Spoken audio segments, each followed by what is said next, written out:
متوجہ کرنا چاہتا ہوں، ایک ہائیسٹ الرٹ لیول جو ریاست پاکستان کے لیے اس سے پیدا ہونا ہے، میں وہ آپ کو بتا دیتا ہوں۔ مثال کے طور پہ پرچہ ہو گیا، عمران خان کے خلاف پرچہ ہو گیا، وہ پرچوں سے نہیں ڈرتا۔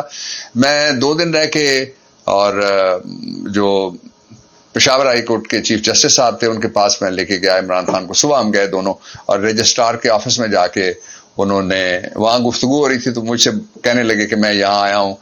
تو میں نے ان کو کہا کہ آپ سیدنا عمر رضی اللہ تعالیٰ عنہ اور سیدنا علی کرم اللہ وجہ الکریم ان کو ذہن میں لائیں کہ آپ کن کی سنت پہ چل رہے ہیں۔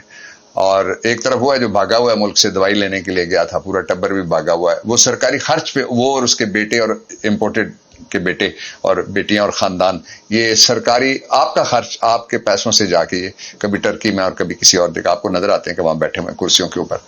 مڈل ایسٹ کے دورے میں بھی یہی ہوا تھا۔ یہ ایک بات جو میں آپ کو واضح کر دیا میں نے۔ دوسری بات میں جو واضح کرنا چاہتا ہوں وہ یہ ہے کہ فرض کریں عمران خان کے خلاف سیڈیشن کا یہ سیکشن ہے تاجرات پاکستان کا، ایک 124، یہ پڑی ہوئی میری ٹیبل کے اوپر، 124 کے نیچے یا 124A کے نیچے وہ پرچہ کرتے ہیں۔ اس میں بتانے کی کوشش کی جا رہی ہے کہ اس میں عمر قید ہے، یہ بھی غلط ہے، لیکن فرض کریں کہ یہ سارا کچھ ہو جاتا ہے، ایک پرچہ ہو گیا، تو وہ پرچہ کس کس کو کرنے کی اجازت ہے، یہ میں واضح کرنا چاہتا ہوں۔ وہ پرچہ 124 آپ نکال کے دیکھ لیجئے۔ پہلا تو یہ ہے کہ اگر وہ پرچہ ہوگا 124 کا ہوگا تو وہ اس میں کمپلینٹ یا صدر ہوگا اور صوبے کا گورنر ہوگا۔ فرض کریں انہوں نے صوبے کے گورنر سے کروا دیا، تو پھر جو آئین کا آرٹیکل 7 ہے وہ انٹو پلے آتا ہے، جہاں پہ ریاست کی ڈیفینیشن لکھی ہوئی ہے۔ ریاست میں پارلیمنٹ پروونشل بھی شامل ہے، مرکزی بھی شامل ہے، ریاست میں جو وفاقی حکومت ہے شامل ہے، پروونشل حکومت بھی شامل ہے۔ تو اس لیے اب میں، یہ دوسری بات واضح ہوگی۔ تیسری بات میں جو آپ کو واضح کرنا چاہتا ہوں وہ یہ کہ فرض کریں عمران خان کے خلاف پرچہ ہوتا ہے اور گورنمنٹ آف KPK یہ ڈیسائیڈ کرتی ہے کہ آرٹیکل 7 کے مطابق، چونکہ ہم بھی امپاور ہیں اس لیے وہ اپنے اسپیکر کو کہتی ہے یا اپنے کسی منسٹر کو کہتی ہے، یا کوئی منسٹر اٹھ کے خود چلا جاتا ہے تھانے، تو وہاں ایک پرچہ تو وہاں بھی ہو جائے گا۔ اس کا مطلب یہ ہوا کہ وفاق میں بیٹھا ہوا جو وزیر اعظم ہے وہ ایک صوبے کے اندر نامزد FIR کا ملزم ہو جائے گا۔ جی، آپ نے یہ آڈیو سنی جو تحریک انصاف کے مرکزی رہنما بابر اعوان کی ہے، اور اب انہوں نے جن قاتلوں کا ذکر کیا ان کے نام بھی سامنے آگے ہیں، ان کی شناخت کے متعلق بھی پتہ چل گیا ہے۔ اور یہ نئی خبر عین اس وقت آئی جب بنی گالہ میں اچانک ایک خوفناک نوعیت کی صورتحال پیدا ہو گئی، اور اسی صورتحال میں army chief general Qamar Javed Bajwa اور GHQ کے فیصلوں کے متعلق بھی ایک اہم ترین اور تازہ ترین خبر آ گئی۔ اور اس خبر میں army chief general Qamar Javed Bajwa کی ایک انتہائی قریبی شخصیت نے 2 تہلکہ خیز اور بہت بڑے انکشافات کر دیے، اور یہ انکشافات ایسے تھے جن کے متعلق یہ تاثر بنا کہ فوج کے اندر سے کچھ معلومات آئی ہیں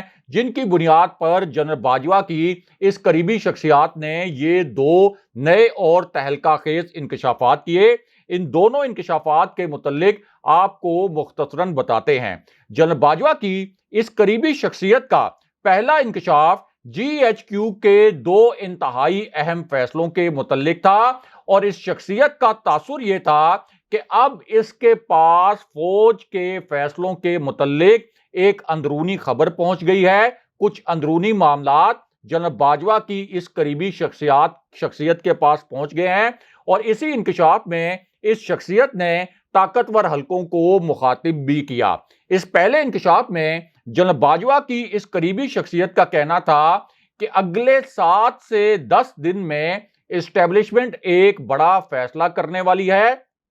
کوٹ ان کوٹ اس شخصیت کے یہ الفاظ تھے، اور انہوں نے یہ بھی کہا کہ اسٹیبلشمنٹ کا یہ جو فیصلہ ہے یہ نگران حکومت اور نئے الیکشن کے متعلق ہو سکتا ہے۔ اور یہ انکشاف جنرل باجوہ کی اس قریبی شخصیت نے کیا، لیکن اس کے بعد اسی شخصیت نے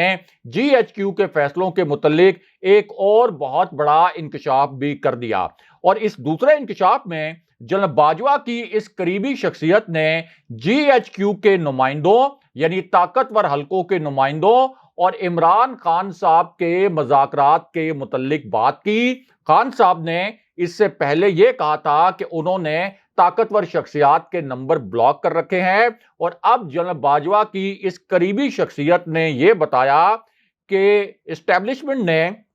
اور جو طاقتور حلقے ہیں انہوں نے خان صاحب کو 3 تازہ ترین پیغامات پہنچائے۔ عمران خان صاحب سے ان کے 2 قریبی ساتھیوں سے رابطہ بھی کیا گیا، لیکن اب خان صاحب نے ایک بڑا فیصلہ کر لیا ہے، اور اس فیصلے کے متعلق اس شخصیت کا کہنا تھا کہ خان صاحب نے اب حتمی فیصلہ یہ کیا ہے کہ جب تک الیکشن کی تاریخ کا اعلان نہیں کیا جاتا،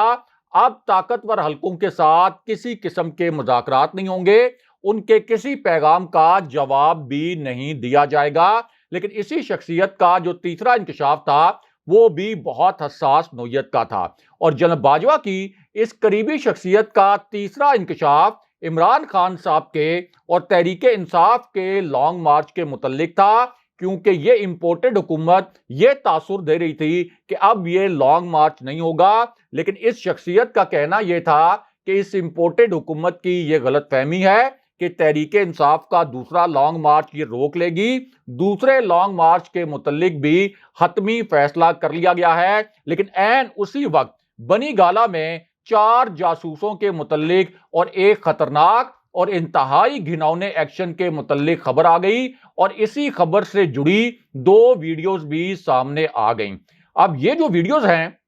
یہ عین اس وقت سامنے آئیں جب 2 بہت پراسرار نوعیت کے کردار اور پولیس کی بھاری نفری بنی گالہ پہنچ گئی، اور دوسری جانب رانا ثناء اللہ نے ایک ہنگامی آپریشن کا اعلان کر دیا، اور اسی صورتحال میں ایوان صدر کے اندر ایک ہنگامی صورتحال پیدا ہو گئی، اور اس ہنگامی سچویشن میں صدر کو بھی 2 سخت نوعیت کے فیصلے کرنے پڑے۔ ان فیصلوں کی بنیاد army chief general Qamar Javed Bajwa کا ایک انتہائی اہم نوعیت کا پیغام بھی تھا۔ یہ پیغام انہوں نے شہباز شریف کو بھجوایا تھا۔ اس پیغام کے متعلق یہ بتایا گیا کہ یہ ایک سخت نوعیت کا پیغام تھا، اور یہ پیغام اس لیے بھجوایا گیا کہ فوج کے اندر سے شہباز شریف کے 2 اقدامات پر بڑا سخت ری ایکشن آ رہا تھا، بڑا سخت رد عمل آ رہا تھا، اور یہ جو ری ایکشن تھا یہ ایسے 2 کرداروں کے متعلق تھا، ایسے 2 کردار تھے جن کے متعلق فوج یہ سمجھتی ہے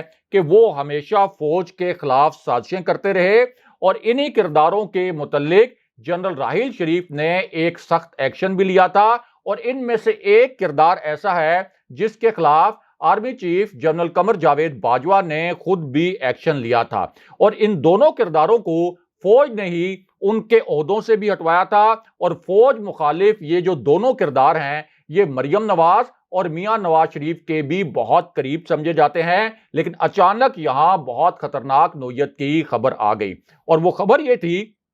کہ شہباز شریف نے ایک حساس نوعیت کی اور ایک غیر آئینی سمری صدر کو بھجوا دی۔ صدر جو افواج کے کمانڈر ان چیف بھی ہوتے ہیں، صدر پر اس سمری پہ سگنیچر کے لیے، دستخط کے لیے دباؤ بھی ڈالا گیا، لیکن صدر نے اس سمری پر دستخط کرنے سے انکار کر دیا۔ لیکن یہاں پر ایک اور بہت بڑا فیصلہ بھی سامنے آ گیا، اور یہ اتنا اہم فیصلہ تھا کہ تمام نیوز چینلز نے اس فیصلے کے متعلق بڑی بڑی ہیڈ لائنز بھی بنائیں، اور اسی فیصلے کے متعلق بڑی معنی خیز قسم کی شہ سرخیاں بھی لگائی گئیں، اور وہ فیصلہ یہ تھا کہ تحریک انصاف کا کوئی بھی رکن قومی اسمبلی اب اسپیکر کے پاس اپنے استعفوں کی تصدیق کے لیے نہیں جائے گا۔ یہ تحریک انصاف کو تقسیم کرنے کی ایک سازش تھی، اس لیے اب فیصلہ یہ کیا گیا ہے کہ اسپیکر تمام ارکان قومی اسمبلی جو تحریک انصاف کے ہیں ان کے اجتماعی استعفے منظور کریں، لیکن اس کے بعد بنی گالہ میں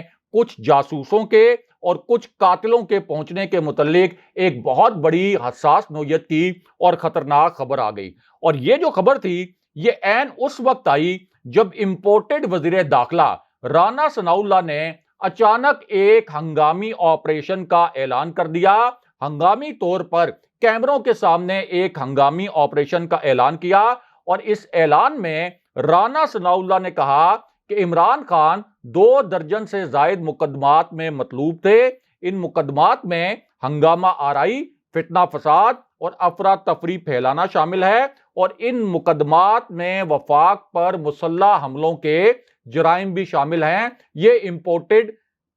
وزیر داخلہ رانا ثناء اللہ نے اعلان کیا۔ اس کے بعد رانا ثناء اللہ نے